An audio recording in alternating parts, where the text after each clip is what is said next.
Ils sont à ta recherche. Ils vont bientôt te trouver. Nous savons ce que tu fais. Arrête ça avant qu'il soit trop tard pour toi. Tes jours sont comptés. Tu es mort. Des menaces de mort. Encore et encore. Parfois par texto, parfois au téléphone. Saleh pourrait presque dire qu'il s'y est habitué. C'est un évangéliste, c'est-à-dire un chrétien qui annonce l'évangile autour de lui. Sauf qu'il est au Yémen. Le Yémen qui est dans le top des pires pays au monde pour les chrétiens.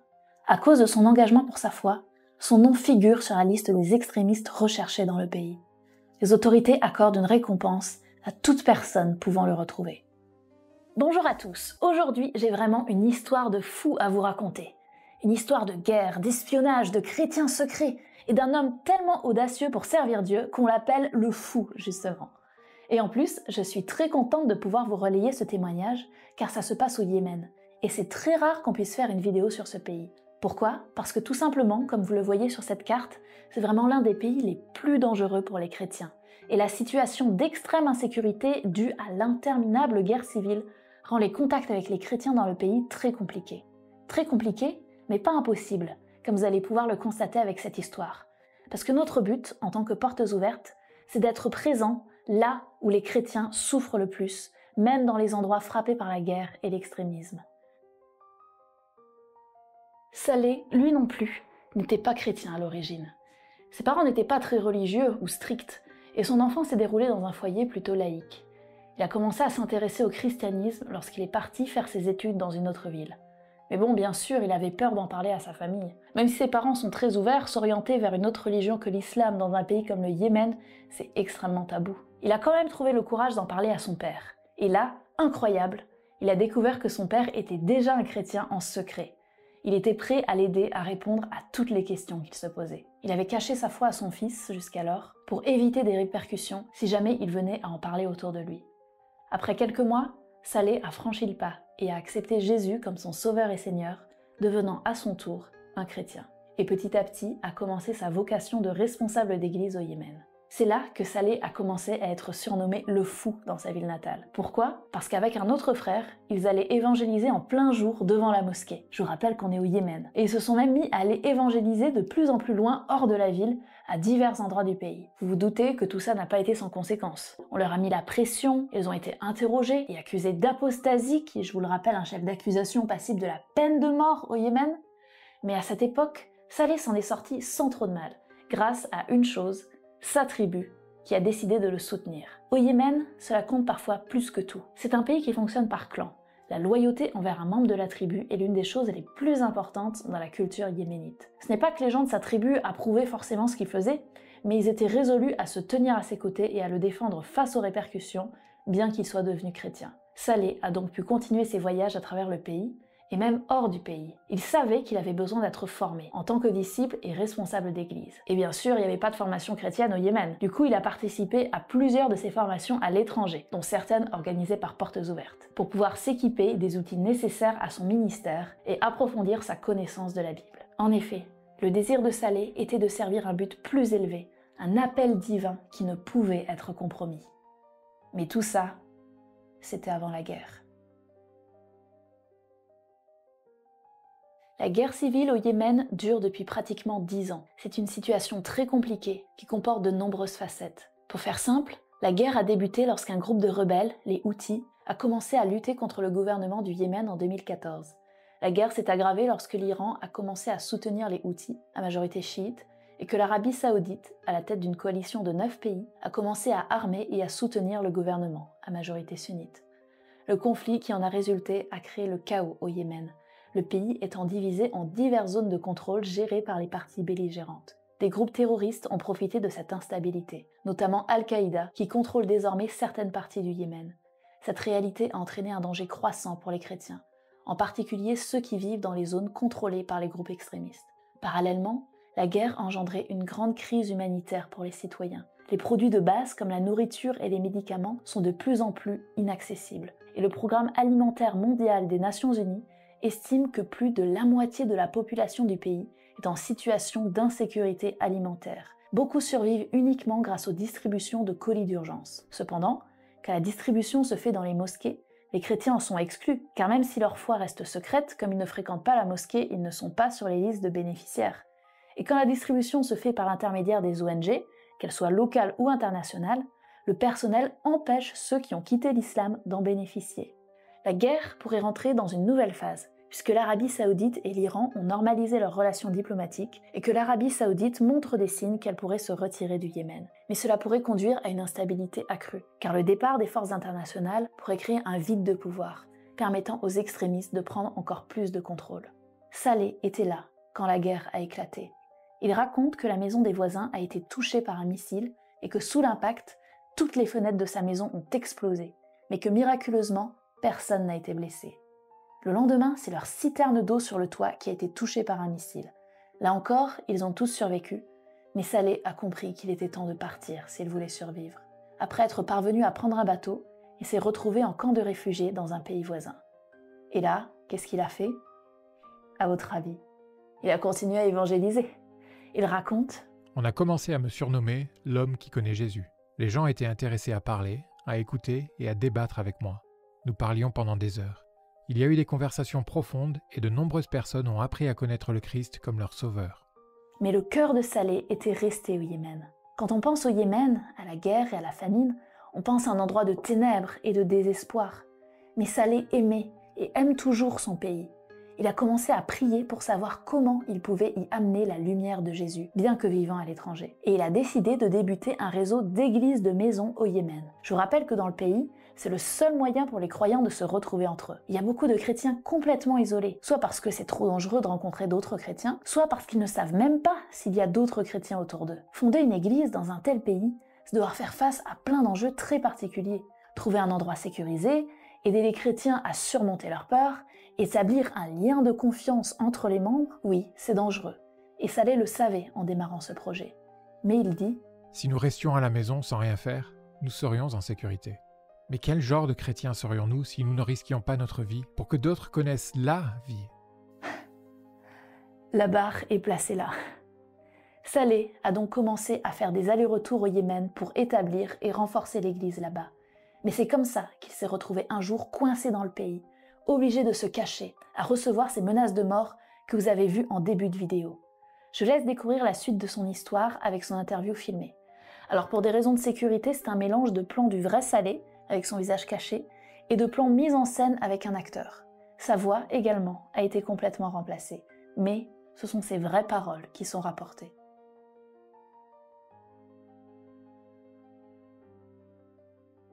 عندما قررت أن أتبع المسيح كنت أدرك جيداً أنني سوف أواجه الاضطهاد. Dès que j'ai décidé de suivre Jésus, j'ai su que je serais persécuté. Mon nom figure sur la liste des personnes recherchées par les extrémistes. Ils ont ma photo. Parfois, ils suivent mes déplacements. Je suis tout le temps bombardé de menaces, mais tout cela n'arrête pas mon ministère. Plus je reçois de menaces, plus j'ai envie de servir. Mon frère et moi avons décidé de fonder une église de maison au Yémen. La peur règne parmi les chrétiens yéménites, car il y a des gens qui viennent à l'église sans avoir l'intention de pratiquer la foi, mais plutôt pour espionner et collecter des informations sur nous.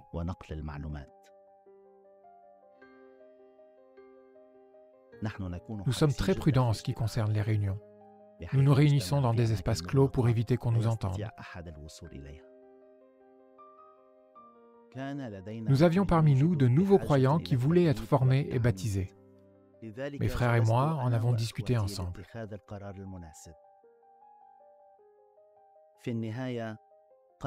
Ils ont finalement décidé que je ne devais pas les accompagner parce que j'étais connu. J'aurais été un trop grand risque pour eux. À la fin de la formation, ils ont décidé de se rendre à un autre endroit pour les baptêmes.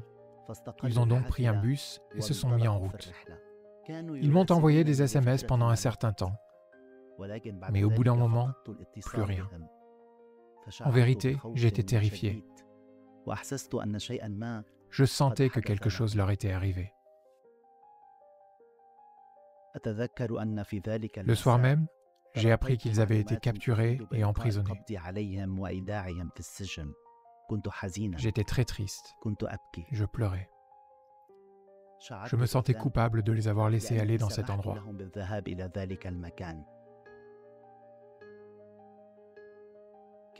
Ma famille avait peur pour moi. Ils m'ont dit de fuir le pays. J'ai longtemps réfléchi. Devais-je rester ou partir? J'ai décidé de me cacher chez moi. Pendant ce temps, j'ai encouragé les autres frères de mon église. J'allais secrètement les rencontrer et prier avec eux. Puis je retournais me cacher chez moi. Je leur rappelais toujours que lorsque nous avons décidé de suivre le Christ, nous étions conscients que de telles choses arriveraient. Pendant cette période, je recevais également des messages, des appels téléphoniques et des prières. Cela m'encourageait et me permettait de continuer. Les deux personnes qui ont été arrêtées, c'est Issam, le frère de Saleh, et Moussa, que Saleh considérait comme son fils spirituel car il l'avait amené à la foi. Vous imaginez la culpabilité qu'il a ressentie quand il a appris ce qui s'était passé. La police est montée dans leur bus, leur a confisqué leur portable et leur carte d'identité, leur ont bandé les yeux et les ont emmenés en prison sans les laisser contacter personne. Les autorités avaient décidé de garder leur arrestation sous silence pour pouvoir se débarrasser d'eux discrètement. Mais les familles ont fini par apprendre ce qui s'était passé et toute la communauté des chrétiens s'est mise à jeûner et à prier pour Issam et Moussa. Ce n'est pas la première fois que ce genre d'événement arrive au Yémen. Quand les chrétiens sont attrapés, ils sont souvent emprisonnés, soumis à des interrogatoires et à des tortures. On les oblige à renier leur foi et à donner des informations sur les autres chrétiens. Et parfois, ça va jusqu'à l'exécution. Quand un homme de leur église a entendu ce qui était arrivé à Issam et Moussa, il est venu voir Saleh et lui a demandé si c'était possible qu'il aille en prison à leur place. Saleh était très ému. Il s'est porté volontaire pour être emprisonné à leur place. Cette demande m'a choqué, mais m'a aussi encouragé. Elle m'a montré à quel point nous sommes unis dans le Christ et à quel point son amour nous rassemble. Mais les autorités n'étaient pas prêtes de relâcher Issam et Moussa. En plus, vu qu'elles avaient récupéré leur téléphone, elles avaient les noms et le contact de plein d'autres chrétiens de leur communauté, dont Saleh. C'est pour ça qu'il se savait en danger et qu'il s'est caché pendant 2 mois. Comme il le raconte dans son témoignage, ça a été des moments extrêmement durs. J'étais aux prises avec mes propres pensées. Que dois-je faire? Si je m'enfuis, quel genre d'exemple vais-je donner à l'Église? Ma famille voulait que je quitte le Yémen, mais je ne pouvais pas quitter l'Église et m'en aller, surtout dans une telle situation. J'encourageais les chrétiens à être forts et courageux, leur rappelant que nous savions que cela nous arriverait une fois que nous aurions choisi de suivre Jésus. C'était le moment d'être de bons témoins. Je faisais comme si je n'avais pas peur, mais au fond de moi, j'étais terrifié. Cependant, comme il le raconte dans la vidéo, c'est dans ces moments-là que le soutien de l'Église locale et internationale lui a vraiment été précieux. Il savait qu'on priait pour lui. Dieu a utilisé son Église pour apporter de la lumière dans un des moments les plus sombres de la vie de Saleh. Il est passé par des montagnes russes de bons et de mauvais jours, mais ça lui a permis de grandir dans sa relation avec Jésus. Jusqu'au jour où, enfin, Dieu a répondu aux prières. Contre toutes les attentes, Issam et Moussa ont été relâchés. Dieu a fait un miracle. Il a changé le cœur d'une personne influente qui, au départ, voulait leur mort. Cet homme les a finalement aidés à sortir de prison. C'est après leur libération que j'ai compris pourquoi Dieu avait permis que tout cela se produise. Issam et Moussa ont continué leur ministère à l'intérieur de la prison et Dieu a amené plusieurs prisonniers à lui par leur intermédiaire. C'est alors que j'ai personnellement expérimenté comment Dieu transforme les mauvaises situations en bonnes selon sa volonté parfaite. Suite à ça, Saleh a pu retourner chez lui et poursuivre ses voyages aller-retour entre le Yémen et son pays de résidence actuel. Il se rend également dans d'autres pays où résident des Yéménites réfugiés pour continuer à fortifier l'Église. Il les enseigne, les encourage et un ministère pastoral auprès d'eux. Il constate que l'Église au Yémen, malgré les conditions extrêmement dures dans lesquelles elle vit, continue de grandir. Et ça, c'est quelque chose que j'ai pu remarquer au fil des années avec toutes ces histoires de persécution à travers le monde. Plus l'Église est opprimée et persécutée, plus Dieu la fera grandir, d'une manière ou d'une autre. On me surnomme souvent le fou, car ils connaissent toutes les menaces que je reçois et les choses qui m'arrivent. Tous ces incidents renouvellent ma détermination et mon encouragement à proclamer le message du Christ au Yémen. Maintenant, vous l'avez compris, on ne peut vraiment pas s'attendre à ce que le danger fasse reculer Saleh. Qu'il s'agisse de faire face à la guerre, aux interrogatoires ou aux menaces de mort, il continuera à suivre le chemin de Jésus. Ce genre de témoignage, ça impressionne. Mais ça sert à rien de juste dire « Waouh, quel homme de Dieu !» et après de continuer sa vie comme si de rien n'était. Des témoignages comme ça doit nous remettre en question, moi la première d'ailleurs, nous faire dire « Est-ce que moi, je suis prête à avoir un engagement pareil pour Christ ? Que signifie vraiment ma foi ? Jusqu'où je suis prête à aller pour servir Jésus ?» Déjà, je vous propose une première action, c'est la prière. Saleh nous a dit à quel point il s'était senti soutenu par les prières des chrétiens autour du monde. Et lui et tous les chrétiens du Yémen ont vraiment besoin d'être portés par nos prières. Prions pour sa protection. Prions pour l'unité de l'Église yéménite. Prions pour la fin de la guerre. Et surtout, prions qu'au cœur de la persécution, leur foi ne défaille pas. En tout cas, je vous laisse sur ces paroles de Saleh. Vos prières sont cruciales pour nous car elles conduisent à des miracles. Le Yémen a besoin de serviteurs courageux pour aller dans la société et proclamer le message de Dieu.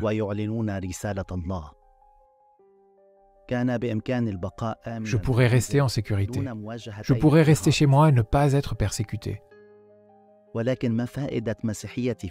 alors, à quoi leur servirait ma croyance chrétienne? À quoi sert ma foi si je ne sors pas et ne transmets pas le message de Dieu aux autres? Peut-être que toi aussi, tu t'identifies à ce témoignage ou du moins, tu as compris que tu avais besoin de Jésus-Christ. Pas seulement d'être dans une religion, dans une croyance, mais tu avais besoin d'expérimenter Dieu, d'expérimenter cette paix, cette véritable joie qui vient de Dieu.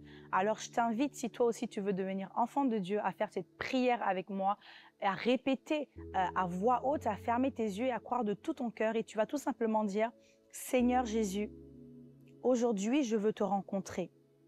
Je crois que tu es le Fils de Dieu et qu'il t'a ressuscité d'entre les morts. Je te demande pardon pour tous mes péchés. Je décide de me repentir, de t'ouvrir mon cœur, de te recevoir et de t'accepter comme mon Seigneur et mon Sauveur. Merci Seigneur parce que tu me libères et parce que tu me délivres. À partir d'aujourd'hui, je deviens ton enfant. Les choses anciennes sont passées et toutes choses deviennent nouvelles. Au nom de Jésus, j'ai prié. Amen. Amen, amen, amen. Bravo et félicitations si tu as fait cette prière. Laisse-moi te dire que ta vie ne sera plus jamais la même. Tu peux faire confiance à Dieu. Il est ton Père, il est ton ami, il est ton confident. Parle-lui avec tes propres mots, avec les mots que tu as dans ton cœur. Il est là pour t'écouter et fais-lui confiance. Alors, si tu as fait cette prière, n'hésite pas à m'envoyer un message sur ma page Instagram Partage ton histoire afin que je puisse te donner quelques conseils pour le début de ta nouvelle vie en Christ. Et également, si tu as un témoignage, n'hésite pas à me contacter sur Partage ton histoire, sur Instagram bien évidemment. Et je me ferai un plaisir de te recevoir dans cette émission afin de pouvoir partager ton témoignage au reste du monde. Merci, que Dieu vous bénisse abondamment et on se dit à une prochaine dans Partage ton histoire. Venez découvrir des parcours de vie bouleversants, des témoignages poignants dans l'émission Partage ton histoire, animée par Chantal, tous les lundis à 20h sur EVTV.